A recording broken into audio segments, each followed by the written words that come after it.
In this week's In-Ear Insights, one of the most popular sayings when flying a plane is a three-word catchphrase: aviate, navigate, communicate. Fly the plane, keep it from falling out of the sky, navigate, make sure you're going where you're supposed to be going, and then communicate. However, there are all these types of frameworks for other kinds of work: management, SEO, content marketing, etc. So, Katie, when you think about the kinds of frameworks that are helpful to you, and particularly for managing people and for marketing, what are some that come to mind for you that would help you as a stakeholder manage someone better? It's funny. I I don't have one. And that's part of the problem. So there's frameworks around, communication in terms of, is it helpful? Is it necessary? I don't remember exactly what that one is, but there's a framework, and it's interesting because it's actually taught like all the way down to like preschool and kindergarten in terms of communication.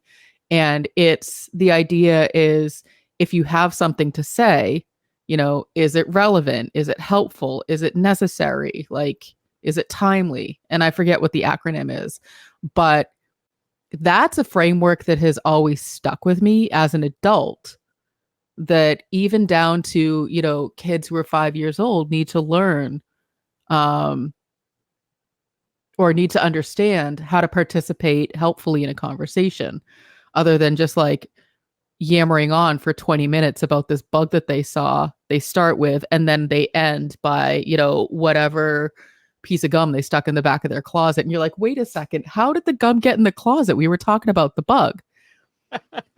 Which for a kid can be endearing. As an adult, it's really annoying, especially when you're sitting in a meeting and you just want to get out of the meeting. But, then Jim shows up, and Jim is a talker, and Jim is going to tell you about, everything from, which shoe he tied first to what he had for dinner 3 weeks ago. And you're like, oh, for the love of God, Jim, I just want to get out of this meeting. And so now I'm demonstrating the point, the long-winded way of saying, frameworks help us communicate. And so I've been thinking about this, and the thing that is often missing from management and communication frameworks is anticipate. And so the idea of anticipating, almost, I was thinking about it in terms of like predictive analytics, where you're like proactive and thinking ahead. But in terms of communication, one of the things that I was taught as a manager was anticipate the questions that you're going to be asked and answer them before the other person can ask them. And it's such a small thing, but it will like blow people's minds and dazzle them and be like, I was going to ask that exact question. Wow, you really got ahead of it. And it's such a time saver overall when you're communicating, if you're anticipating. And so I'd say in terms of frameworks, I don't have one, but the thing that's always missing from the ones that I do see is that anticipation piece. Well, that makes sense. I mean, we talk about the same thing in good content marketing strategy and good SEO strategy. One of the things that has been sort of a time-tested content marketing trick for any kind of page is to say, okay, here is where the person lands on the page. Here's the question we answer. What is the next question that they're going to have? Answer that on the page next. So if you arrive, for example, on the Trust Insights website, you go to the predictive analytics page and it says, what is predictive analytics? And it goes blah, blah, blah, blah, math, etc. Your next logical question as the reader is probably going to be, why do I care? Or if you understand why, and this is where intent management comes in. If you already know why you care, then your next question is, okay, how do I do it? Right. So that's one of the things when we talk about content marketing frameworks. There's sort of what, why, how, or why, what, how, depending on the intent of the page. If you have a visitor comes to the page and they don't know why they're there, then you go why, what, how. Why predictive analytics is important? You want to anticipate things. What is predictive analytics? Math. How do you do this? More math. If it's the person knows why they're there, then it's sort of the what, why, how. Like, okay, what is this thing? Why do I care about the specific implementation of it? And then how do I do it? And so that anticipate is really important, because that's not just predictive analytics. That is also generative AI. Think about it. A tool like ChatGPT is just predicting the next word.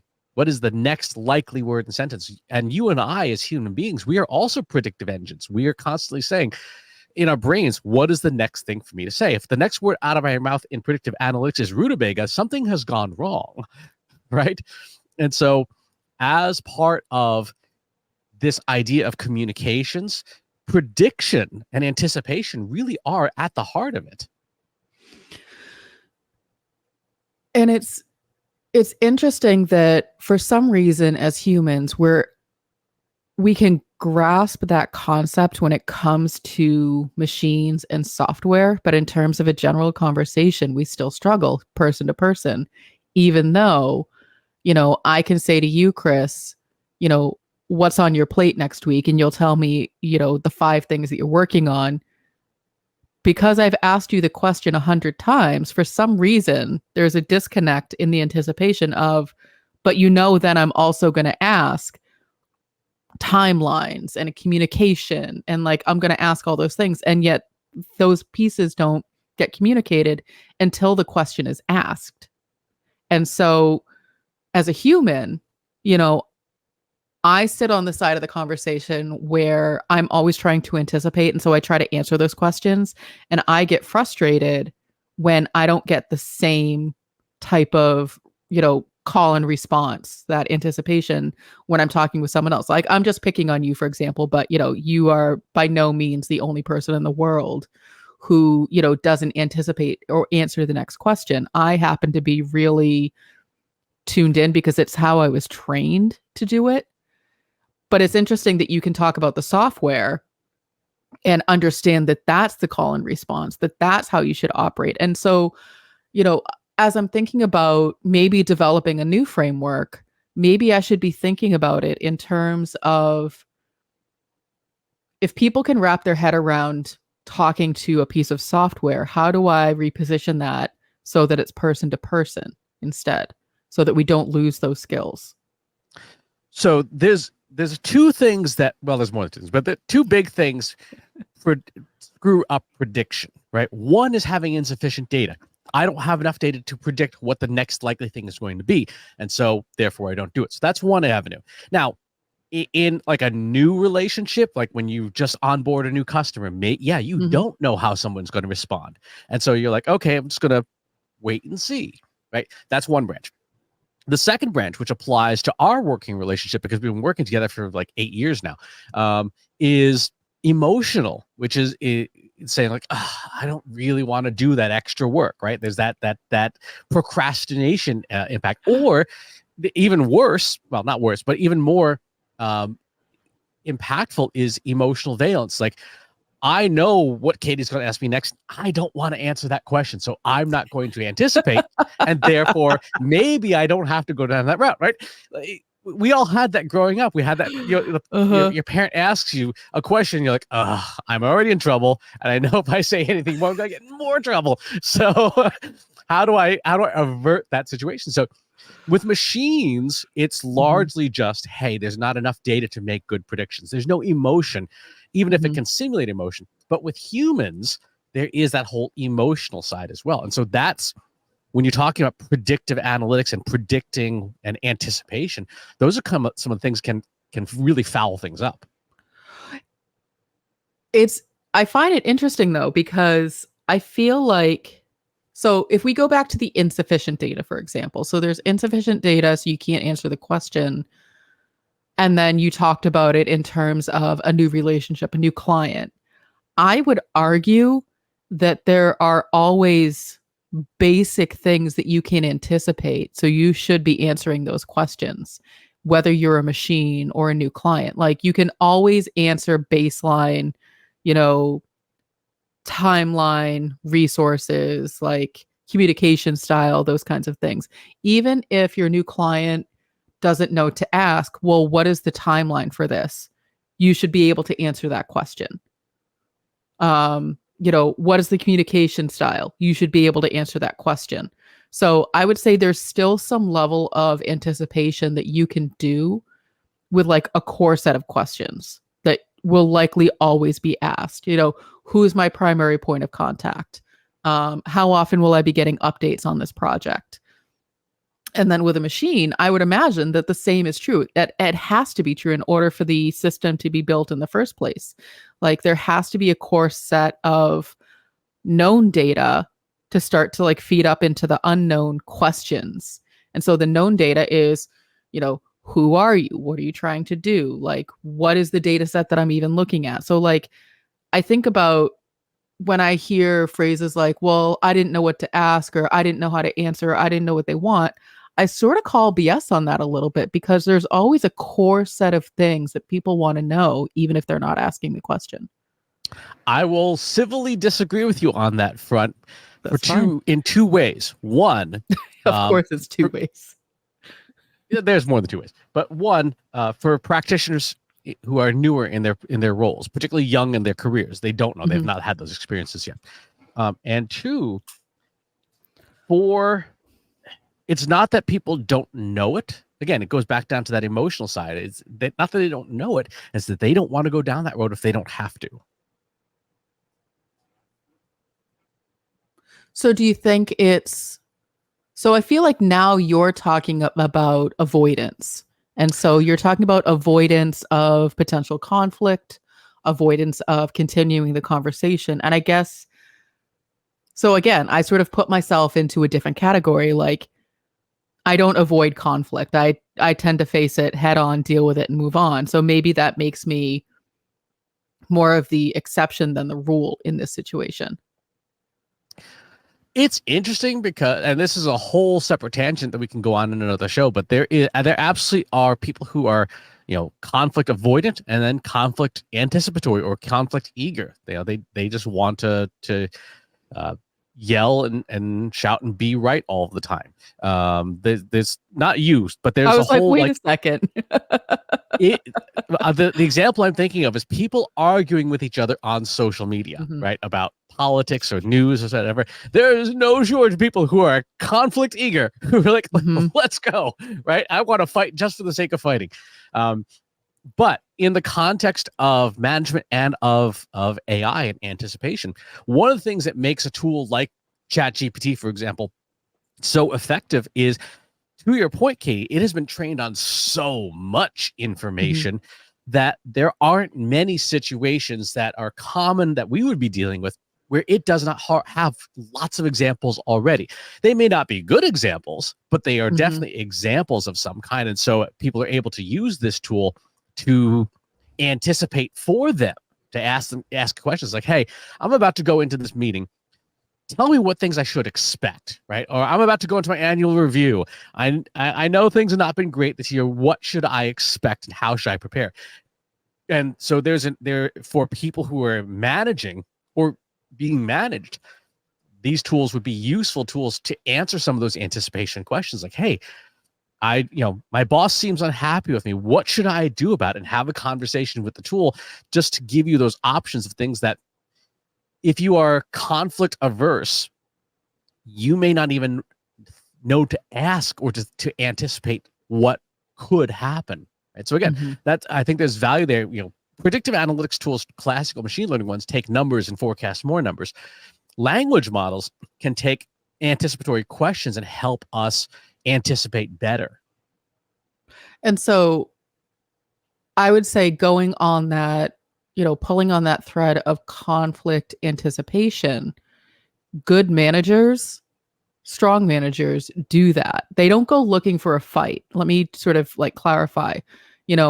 As a manager, I'm not looking for people to argue with all day long. What I'm looking for are conflicts, potential conflicts that can be easily resolved with better communication, better, expectations and, all that sort of stuff. And so that's one of the reasons why I ask so many questions, why I ask, so many follow-up questions, Chris, of like, well, what about the timeline? What about this? What about that? Because what I'm doing is I'm doing that conflict anticipation, and not necessarily conflict between you and me, but like conflict between us and the client, or conflict between you and your schedule, or conflict between me and my communication. I'm trying to find all the holes so that I can fill them in proactively and not find ourselves on the other side of a project going, oh crap, we missed 80% of it. Oh yeah. And part of being an effective manager absolutely is being that anticipatory and looking for, hey, based on my past experiences and things, here's what I know is going to happen if we don't answer X, Y, and Z. Mm-hmm. On the flip side, for the people that you are managing, a couple of challenges can crop up there that may not even be under your control, or you have to anticipate them and be able to deal with them. One is just creating a safe space to have those uncomfortable conversations, even if they're just mildly uncomfortable, because we have all of these wonderful things, right? That these technologies that essentially give us instant gratification, give us whatever we want, whenever we want. We swipe right and something happens. You can make alcohol appear at your house, make groceries appear at your house, things like that. As a result, we are less and less used to not getting our way. Right. And so there's a cultural aspect. I mean, think about it. A company like Amazon. I'm laughing because you're right. Yeah. A company like Amazon is designing friction-free experiences. You can have your way, just insert your credit card and boom, magic appears. Company like Disney, exactly the same. You book a fully managed trip to Disney World, and it is like magic. It's like no other travel experience you will ever have, because like, things just happen. For managers, when you're dealing with people who are like me, difficult to work with sometimes, you have to be able to create that safe space where they feel safe enough to be even willing to have an uncomfortable conversation rather than just avoid it entirely, because that's just human nature. We will try to avoid it if we can, and to understand the rationale. Like, I'm not asking these questions to be a pain in the ass, right? I'm not asking these questions to slow you down. I'm not asking these questions to just, self-satisfy my ego and justify my place as a manager. I'm asking these questions so that we can avoid problems. And so that context is really important, that an employee or someone you're managing knows that, because there are a lot of folks, myself included, who have a lot of past unpleasant interactions with bad managers, where even if a good manager is fantastic, they may just say something that triggers a really horrendous experience you had in the past, and now you're dealing with a person who is reacting in an unanticipated way to what should be a fairly routine thing. I can definitely think of a few examples where that's happened, but I didn't have that insight to understand why it was happening. So that's, we're getting a psychology lesson today too. But you're absolutely right. So when I ask, a million questions, I can see where, as the person being managed, it comes across as, I wouldn't say harassment, but like, okay, just like leave me alone. I just got work to do. Like, why are you still asking me questions? Whereas from where I sit as the manager, it's, if I know the answer to these questions that I'm asking you, I will leave you alone, because I can move and tackle and block and push everything out of the way so that you have that clear, runway to just go and do the thing. But I got to get all this information first. And so it's definitely has to be, a collaboration between the person asking and the person answering. But to your point, both sides need to understand the purpose, as to why so many questions of things that haven't happened yet are being asked. It's funny how we keep coming back to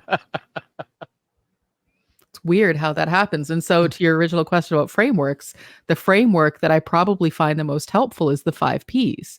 So that's purpose, people, process, platform, and performance. Starting at the top with the first P of purpose is why are we doing this thing in the first place? What is the question you're trying to answer? And then you have, who are the people involved? Is it you and the other person in the conversation? Are there other stakeholders? Does your audience need to know? Are there people who aren't involved in the conversation who would benefit from this information regardless?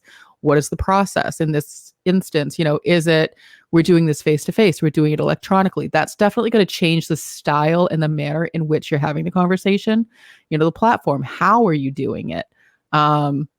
what other things you need to factor in? Are there other technologies like generative AI or predictive analytics, for example, that you would need to think about in terms of, oh, this would be helpful to answer the question? And then performance. Did we answer the question being asked? Yep. And in the case of people management, the platform is the framework, right?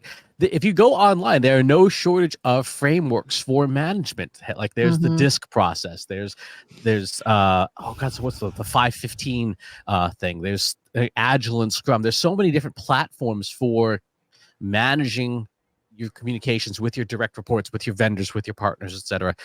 And choosing them, this is one of the challenges for management. It's certainly a challenge that I had when I was managing people, which was figuring out what platform to even use that fits both the style of the manager and the person being managed, because there's lots of things that I can choose that as a manager would fit me well, but they're a poor fit for the person that I'm managing because they don't Mm-hmm. think like I do. And so that, going back to anticipation and predictive analytics, part of that challenge is to say, well, what is the best tool that satisfies both sides of the equation? Because just choosing one side tends not to give great results for the other. And it's interesting that you put it in those terms, because again, you're someone who's very much like, if I have the framework, then I follow the steps, I do the thing just like I do with software. People aren't software.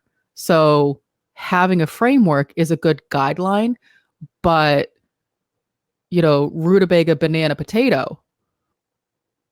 You didn't think I was going to say those things, but I just did. And I'm completely unpredictable in the moment. Not as unpredictable as one could be. But the point being is that a framework is only going to get you so far in people management.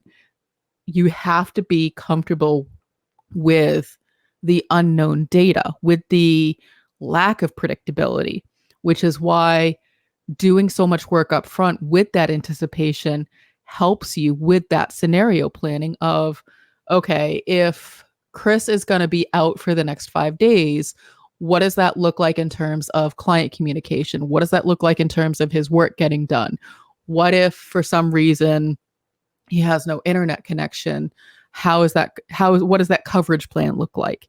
And so when I'm asking all of those questions, you're like, I'm just trying to put my shirts in my bag so I can get on the plane.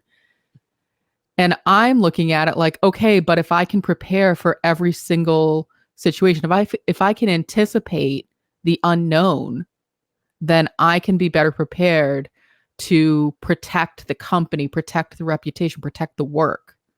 And you're absolutely right. So I think there needs to be another part of that anticipation, which is the context setting, which is the purpose of why you're asking all of those anticipatory questions of someone. Because it can feel, I get it, being asked 100 questions on a Monday morning about something that you're not even thinking about, but your manager is. You're like, would you just like settle down and have like a little bit more coffee? Just leave me alone for 5 minutes. My God.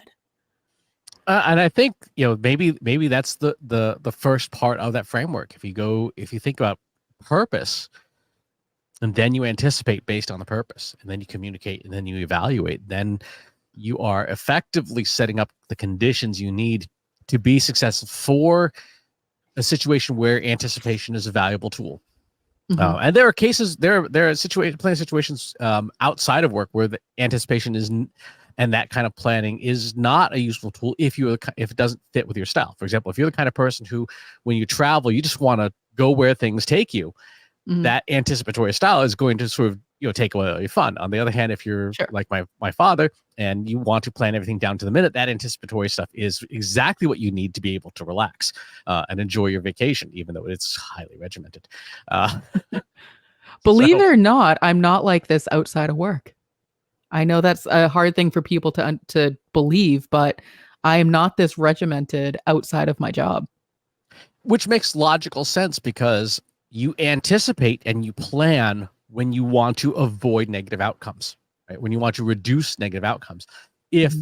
you're not that kind of person outside of work in a lot of situations, it's because you don't expect negative outcomes to begin with. So there isn't a need to create the anticipatory planning for that. Mhm. When companies That's do true. annual planning and reviews and strategy, they are trying to gain a favorable outcome and Mhm. also reduce unfavorable outcomes. And the more you can do that, the safer your job is, obviously, because you can say, well, here's the plan, you agreed to it, and if just because it didn't work out, that's your fault, not mine, manager. But it also allows you to scenario plan to say, like, yeah, Mhm. we had the plan, it's just that the circumstances went sideways on us. Mhm. That makes sense. So if I say, so I'm never going to stop asking questions of you, Chris. Because I'm trying to do that, anticipation research, that conflict anticipation. So if I start with, here's what I'm doing, would that make it more comfortable for you to start answering those questions now that you know why I'm asking so many? I think context setting, purpose setting is always Hmm. a good thing. And with purpose comes intent too. Hmm. And I think that's an important thing is to be able to say, like, here's why this is happening. Um, I remember when I was managing people, I would sometimes have to start a meeting saying, you're not in trouble. Just to set that immediate context. I have some questions some things we need to discuss, but you're not in trouble, Hmm. because that's the first unasked question that a direct report has in any kind of situation where you're like, hey, come into my office, I need to talk to you for a minute. Like, oh crap, am I in trouble? So if you can start by setting that purpose and setting that intent, then the rest of the conversation is easier, because the person can go, okay, I don't have to be on my guard immediately. I don't have to be, Hmm. I'm not in a fight right now. I have been in plenty of situations as a person being managed where that intent was not clear, and I went in ready for a fight. And sure enough, it was a confrontation of some kind, and it did not go well. Hmm. It's, and I don't want to get into the details of like us airing our laundry and whatnot, but I can definitely think about some situations where I've asked questions that in my mind are the questions I've always asked. But there are times where, you have come across as more defensive. And in Mm-hmm. my brain, I'm sort of like scratching my head, like, why is he so defensive right now? I'm Yep. just asking the same questions I always ask. Because But it's I can, anticipate. It's back to where we started. It's right, it's anticipating. I'm anticipate. anticipating a fight. Whereas in my brain, I'm like, if you were in trouble, I would have told you already. But I Mm-hmm. can see where being asked a lot of questions feels very micromanagey and feels very like, I need to know exactly what you're doing. So you need to tell me right now, because otherwise I'm going to get really, really angry at you. And by setting the intention, so if I'm thinking about some sort of a framework, you can't just start with anticipate, because you still need to set that context, because the other person on the other side of the conversation could get freaked out of like, why are you asking me 20 questions? Like, what the heck? What is happening? Whereas in my Mm-hmm. mind, I'm like, if you answer these questions, everything's going to be fantastic. And you're Right. just going to be able to do your thing. So I can definitely see where, if we go back to the start of the conversation of frameworks, I feel like anticipate is often missing. But to your point, Chris, the context or the purpose of the framework in general is often missing. Much like with most things, people aren't telling you why they're asking the question. So you got to start with that. Yep.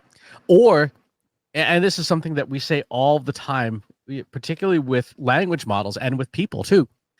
In the absence of information, people fill in their own, and what they fill Mm-hmm. in may not be right. Right. So Mm-hmm. if you say, hey, I got a bunch of questions for you, and I don't know why, I will probably fill in the worst case scenario. Mm-hmm. That makes sense too. Whereas it's interesting, and I can see why a lot of people choose to just interact with software versus interacting with people. Machines don't fill in worst case scenario. Right. They will actually Mm. say, I don't have enough information. Please give me more. I have some Right. questions. Or, I'm sorry, I can't discuss that because it's a violation of my internal ethics. Please, let's talk about a different topic instead. I run into that want a to know what lot. kind of questions you're asking to get to that answer. That is a show for like a Saturday night at the bar. Oh, yeah, Chris. Exactly. So, on that note, if you On that have questions about anticipation, about predictive analytics, or about how do I manage people to get great outcomes, and you want to talk about that, pop on over to our free Slack group. Go to trustinsights.ai/analytics for marketers, where you and over 3,000 other marketers are asking and answering each other's questions every single day. And wherever it is you watch or listen to the show, if there's a channel you'd rather have it on instead, go to trustinsights.ai/TI podcast. You can find us on most channels. And on the channel of your choice, wherever you happen to be enjoying the show, please leave us a rating and a review. It does help to share the show. Thanks for tuning in, and we'll talk to you next time.